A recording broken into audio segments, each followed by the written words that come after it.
తాకట్లో ఉన్న మీ బంగారాన్ని విడిపించి ఆ రోజు ఆన్లైన్ రేటుకి కొంటాం. Sharma gold company.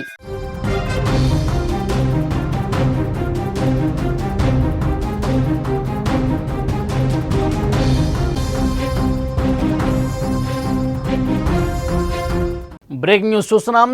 హత్య జరిగిన రోజు గండికోటలో ఉన్నది ఎవరు?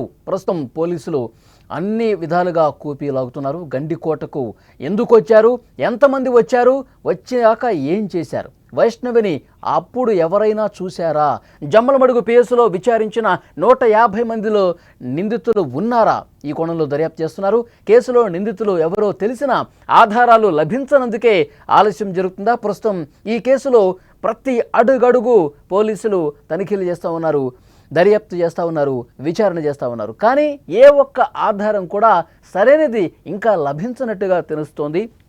గండికోటలో వైష్ణవి హత్య జరిగి 10 రోజులుగా వస్తున్న నిందితులు ఎవరూ కూడా అసలు ఎవరు చంపారు వైష్ణవని అనే విషయాన్ని పోలీసులు కనిపెట్టలేకపోతున్నారు. అత్యంత తెలివిగా ఈ హత్య చేయడంతో ఆధారాలు దొరకడం లేదు. అన్ని కోణాల్లో పోలీసుల దర్యాప్తు అనేది కొనసాగుతుంది. ఆధారాల కోసం అన్వేషణ అనేది కొనసాగుతుంది.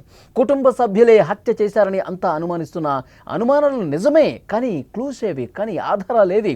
పోలీసులు కూడా నోట కూడా అసలు ఒక్క మాట రావట్లేదు. పలానా వ్యక్తి చంపారు, పలానా మనుషులు చంపారు, కుటుంబ సభ్యులే చంపారు, లేదు కుటుంబ సభ్యులకు సంబంధం లేదు, వేరే బయట వ్యక్తులు చంపారు.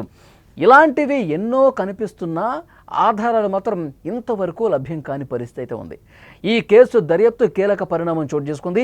వైష్ణవి హత్య జరిగిన రోజు గండికోట ఆ పరిసర ప్రాంతాల్లో సంచరించిన వాళ్ళని సెల్ టవర్ లొకేషన్ ఆధారంగా గుర్తించి జమ్మలమడుగు పిఎస్కు పిలిపించారు. 150 మంది ఉన్నట్టుగా గుర్తించారు. ఆ 150 మందిలో ఎవరెవరు అక్కడికి ఆ ప్రాంతంలో ఎంతసేపు ఉన్నారు, ఆ 150 మంది ఎందుకని ఆ ప్రాంతానికి వచ్చారు, గతంలో ఎప్పుడైనా వచ్చారా, పర్టికులర్గా ఆ రోజు రావడానికి కారణం ఏంటి, వారితో పాటు ఎవరెవరు వచ్చారు, ఎంతసేపు ఉన్నారు, వాళ్ళు ఎవరెవరికి ఫోన్లు చేసి మాట్లాడారు, ఇవన్నీ కూడా పోలీసులు తెలుసుకుంటూ ఉన్నారు. కానీ ఇప్పటికీ మనకు అందుతున్నటువంటి సమాచారం ప్రకారం ఆ 150 మందిలో నిందితులు అసలు ఉన్నారా లేదా అన్నది కూడా పోలీసులు ఇంకా కనిపెట్టలేని పరిస్థితి. గత కొన్ని రోజులుగా మనం చూస్తున్నాం, 10 రోజులుగా విచారణ చేస్తూనే ఉన్నారు. కుటుంబ సభ్యుల మీద అనుమానం వ్యక్తం చేశారు. తల్లిదండ్రులే అన్నలకు చెప్పి మరీ ఈ దాడి చేపించారు, వైష్ణవని హత్య చేపించారు అని వార్తలు కూడా వచ్చినాయి. అన్నల్ని విచారించారు. బ్రహ్మయ్య కావచ్చు, కొండయ్య కావచ్చు, తర్వాత సురేంద్ర, వీళ్ళ ముగ్గురిని విచారించారు. కొన్ని అనుమానాలు లేవనెత్తారు. వచ్చినటువంటి ప్రశ్నల ఆధారంగా వాళ్ళని క్వశ్చన్ చేసినప్పటికీ కూడా సరైన ఆధారాలు వాళ్ళకు వ్యతిరేకంగా కనిపించలేదు. కాబట్టి పోలీసులు ఏమీ చేయలేని ఒక నిస్సహాయ పరిస్థితి ఉంది. కానీ పోలీసులు అన్ని కోణాల్లో దర్యాప్తు చేస్తూ ఉంటున్నారు. కర్నూలు రేంజ్ డీఐజీ కోయ ప్రవీణ్ గారు ఆ రోజు గండికోట ప్రాంతంలో ఆయన దర్యాప్తుల్లో భాగంగా, విచారణలో భాగంగా అక్కడికి వచ్చినప్పుడు ఈరోజు మధ్యాహ్నమే కొన్ని కీలకమైనటువంటి ఆధారాలు మాకు లభించాయి, ఈ సాయంత్రమే ఎస్పీ గారు మొత్తం చెప్పేస్తారా ఏం జరిగిందన్నారు. కానీ ఇప్పటికీ 10 రోజులు అవుతుంది. ఆయన చెప్పిన తర్వాత ఒక వారం రోజులు అవుతుంది. కానీ ఎక్కడ ఒక్కడు కూడా ముందుకు పడినటువంటి పరిస్థితి. అక్కడ అసలు ఏం జరుగుతుంది, పోలీసులు ఇప్పటికిప్పుడు ఇస్తున్నటువంటి ఇన్ఫర్మేషన్ అంటే తెలుసుకునే ప్రయత్నం చేద్దాం. మా ప్రతినిధి సుదర్శన్ ఫోన్ లైన్లో సిద్ధంగా ఉన్నారు. సుదర్శన్, ఏంటి అక్కడ సిచ్యువేషన్? 10 రోజులు అవుతుంది, కానీ కనీసం ఒక్కరు సంబంధించిన ఆధారం కూడా బయటపడలేదు. పోలీసులు ఇంకా ఎప్పుడు తెలుస్తారు? అక్కడ స్థానికులు కూడా విమర్శిస్తున్నారు పోలీసుల్ని. ఏం దర్యాప్తు చేస్తున్నారు, ఏం విచారణ చేస్తున్నారు, ఇంత టెక్నాలజీ ఉండి ఎందుకు కనిపెట్టలేకపోతున్నారు, ఇలాంటి విమర్శలు కూడా వస్తూ ఉన్నాయి. ఏమంటున్నారు పోలీసులు? పోలీసులు ఒకటే డైలాగ్ చెప్తున్నారు, 10 రోజులుగా విచారిస్తున్నాం. మీరు అన్నట్టు అన్ని కోణాల్లో విచారిస్తున్నాం అంటారు. ఎన్ని కోణాలు, ఎంతమందిని, ఎన్ని రోజులు, ఏం విచారిస్తున్నారు? విచారణలో ఒక పాయింట్ అయినా దొరికిందా, ఒక్క లీడ్ అయినా దొరికిందా, ఒక క్లూ అయినా పోలీసులు కనిపెట్టగలిగారా అనేది ఇప్పుడు అందరి నుంచి కూడా వినిపిస్తున్నటువంటి మాట. ఎందుకంటే ఇప్పటికే ప్రజా సంఘాలు, విరసం నేతలు వీళ్ళందరూ కూడా ఎంటర్ అయ్యారు, పోలీసుల తీరును తప్పుపడుతూ ఉన్నారు. మరోవైపు కుటుంబమే అన్నారు, ప్రియుడ్ అన్నారు, ఒక్కొక్కరికి క్లీన్ చిట్ ఇచ్చే ప్రయత్నం చేస్తున్నారు. కానీ వైష్ణవిని చంపింది ఎవరో కనిపెట్టలేకపోతున్నారు. ఇంతకు పోలీసులు వైష్ణవికి న్యాయం చేయగలుగుతారా లేదా? ఈ కోణంలోనే ఇప్పుడు ప్రశ్నలన్నీ కూడా వినిపిస్తూ ఉన్నాయి. అంటే వాళ్ళకు ఉన్నటువంటి సోర్సు పోలీసులు మొదట ఆ రోజు అంటే 10వ తేదీ నుంచి 14వ తేదీ 4 రోజుల వ్యవధిలో గండికోటకు ఎంతమంది వచ్చారో వాళ్ళందరినీ కూడా విచారించాలనేది వాళ్ళు పెట్టుకున్నటువంటి టాస్క్. అందులో 400 మంది దాకా ఉన్నారు. వాళ్ళలో 150 మందిని ఇప్పటికే విచారించినట్టుగా తెలుస్తుంది. ఇక మరో టాస్క్ అక్కడికి వచ్చినటువంటి వెహికల్స్ అన్నిటినీ గుర్తించడం. ఆ వెహికల్స్ అన్నిటినీ కూడా గుర్తించారు. దానిపైన కూడా ఆరా తీయడం అయిపోయింది. ఇక గండికోట చుట్టూ ఉన్నటువంటి విలేజెస్, పొద్దుటూరు, హనుమనగుత్తి, జమ్మలమడుగు నియోజకవర్గంలో ఉన్నటువంటి చాలా ప్రాంతాలు.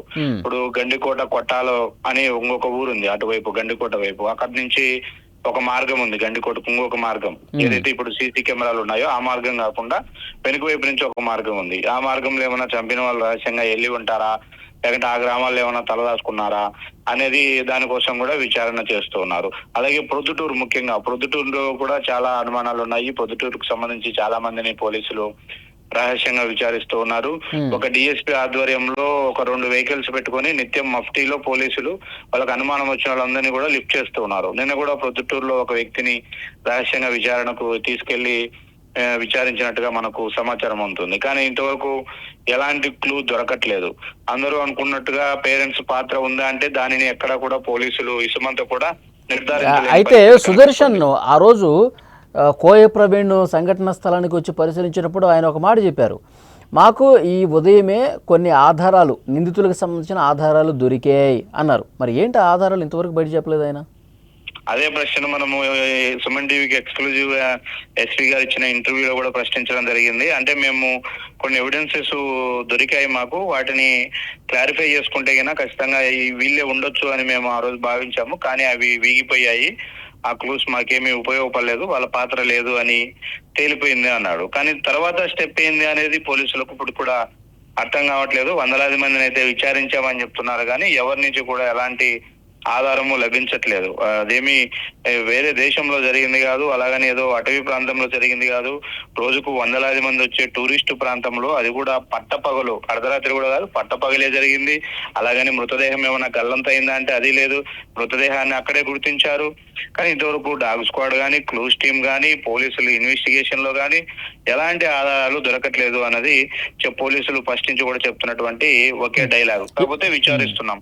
ఇప్పుడు ఈ 150 మంది ఉన్నారుగా సుదర్శన్, ఇప్పుడు ఈ 150 మంది ఎవరైతే ఉన్నారో గండికోటకు వచ్చిపోయిన వాళ్ళు, వాళ్ళల్లో ఏమైనా కొద్దిగైనా అనుమానం కనిపిస్తోందా? ఏ అనుమానాలు లేవు. ఎందుకంటే ఆ అమ్మాయి ఎవరి సెల్ఫీ ఫోటోల్లో అమ్మాయి ఫోటో కనిపించిందో స్వయంగా, అంటే ఒక ఫోటోలో అమ్మాయి కనిపించిందంటే వాళ్ళు అత్యంత దగ్గరగా అమ్మాయికి రీచ్ అయి ఉంటారు. ఆ రోజు ఆ అమ్మాయి చుట్టూ సంచరించి ఉంటారు. అలాంటి వాళ్ళని కూడా విచారించారు. అలాగే ఆ ఫోటోలో ఉన్న అనుమానాస్పదంగా టెంపుల్ బయట గానీ, గండికోట ముఖద్వారం వద్ద గానీ, వేరే హరిత హోటల్ దగ్గర గానీ ఇక్కడ ఉన్న వాళ్ళందరినీ కూడా ఐడెంటిఫై చేశారు. కానీ ఎవరి నుంచి ఎలాంటి సమాచారం రావట్లేదు. ఇక ముఖ్యంగా గండికోట గ్రామస్తులు, కోట లోపలే ఒక విలేజ్ ఉంటుంది గండికోట విలేజ్, అక్కడ 150 కుటుంబాలు ఉంటాయి. ఆ గ్రామస్తుల పాత్ర ఏమన్నా ఉంటుందనే కోణంలో కూడా ఆ గ్రామంలో అనుమానంగా ఉన్న వాళ్ళందరినీ కూడా తీసుకెళ్లారు. వాళ్ళ సెల్ ఫోన్లు స్వాధీనం చేసుకుని అవన్నీ కూడా వెరిఫై చేశారు. మరోవైపు కాల్ డేటాను పూర్తిగా ఈ 10 రోజులుగా వాళ్ళు అనాలిసిస్ చేస్తూ ఉన్నారు. కానీ ఆ కాల్ డేటాలో కూడా ఎక్కడా కూడా ఒక్క క్లూ కూడా దొరకట్లేదు. చెప్పండి. రాను పోలీసులు విమర్శలు ఎదుర్కోక తప్పదు. కుటుంబ సభ్యులు ఏం చెప్తున్నారు? వాళ్ళ తల్లిదండ్రులు ఇప్పుడు ఏం చెప్తున్నారు? 10 రోజులు అవుతుంది కదా. కుటుంబ సభ్యులు నిజానికి ఒక కేసులో ఎవరైనా బాధితులు ఉంటే ఆ బాధితుల తరపున వాయిస్ వినిపిస్తారు. మా అమ్మాయికి న్యాయం చేయాలి, ఇన్ని రోజులుగా ఎందుకు విచారణ చేయట్లేదు, ఇంకా నిజాలు ఎందుకు తేల్చట్లేదు అనేది డిమాండ్. అయితే అలాంటి డిమాండ్లు ఏవి కూడా కుటుంబ సభ్యుల నుంచి రావట్లేదు. ఎందుకంటే ఈ కేసులో కొంత ప్రత్యేకం. మొదటి నుంచి కూడా వాళ్ళపైన అనుమానాలు వస్తున్న నేపథ్యంలో వాళ్ళు కూడా 2-3 రోజుల క్రితం వరకు కూడా విచారణ ఎదుర్కొన్నారు. అయితే 2 రోజుల నుంచి వాళ్ళని కూడా విచారణకు పిలవట్లేదు. వాళ్ళందరూ వాళ్ళ ఊర్లోనే ఉన్నారు. కుటుంబ సభ్యులందరూ కలిసి ఒకే చోట వాళ్ళు ఉంటూ ఉన్నారు. అలాగని వాళ్ళ నుంచి కొత్త డిమాండ్లు ఏమీ లేవు. మా అమ్మాయి చనిపోయింది, మా అమ్మాయిని చంపేశారు అత్యంత దారుణంగా తీసుకెళ్లి, కాబట్టి మాకు న్యాయం చేయండి అని అడిగే కంటే కూడా మా పైన అనుమానించకంటే చాలు, మమ్మల్ని ఇన్వాల్వ్ చేయకంటే చాలు అన్న కోణంలోనే తల్లిదండ్రుల తీరు ఉంది. ఓకే సుదర్శన్, మరింత ఇన్ఫర్మేషన్ కోసం మళ్ళొకసారి కాంటాక్ట్ అవుతుంది సుదర్శన్. అదే గండికోటలో వైష్ణవి హత్య జరిగిన 10 రోజులు అవుతుంది, కానీ నిందితులు ఎవరు అనే విషయానికి సంబంధించి పోలీసులు ఇంకా కనిపెట్టలేకపోతున్నారు. అసలు అత్యంత తెలివిగా ఈ హత్య చేయడంతో ఆధారాలు లభించట్లేదా, లేకపోతే పోలీసులు అన్ని కోణాల్లో దర్యాప్తు చేస్తున్నప్పటికీ కూడా ఎందుకు కనిపెట్టలేకపోతున్నారు? ఆధారాల అన్వేషణ కొనసాగుతుందని చెప్తున్నప్పటికీ ఒక్కటంటే ఒక్క ఆధారం కూడా ఎందుకు లభించలేకపోతుంది? అంటే చేయాల్సినటువంటి రీతిలో ఏమైనా ఇన్వెస్టిగేట్ చేయట్లేదా? పోలీసులు నిర్లక్ష్యం ఏమైనా కనిపిస్తుందా, లేదంటే చాలా తెలివిగా ఈ ఈ దారుణానికి పాల్పడ్డ వాళ్ళు వ్యవహరించారా? ఈ హత్య చేసిన వాళ్ళు అంత తెలివిగా ఈ హత్య చేశారా? ఎందుకంటే ఇంత టెక్నాలజీ ఉంది, ఇంత సీసీటీవీ ఫుటేజ్ పరిశీలిస్తున్నారు, కాల్ డేటా పరిశీలిస్తూ ఉన్నారు.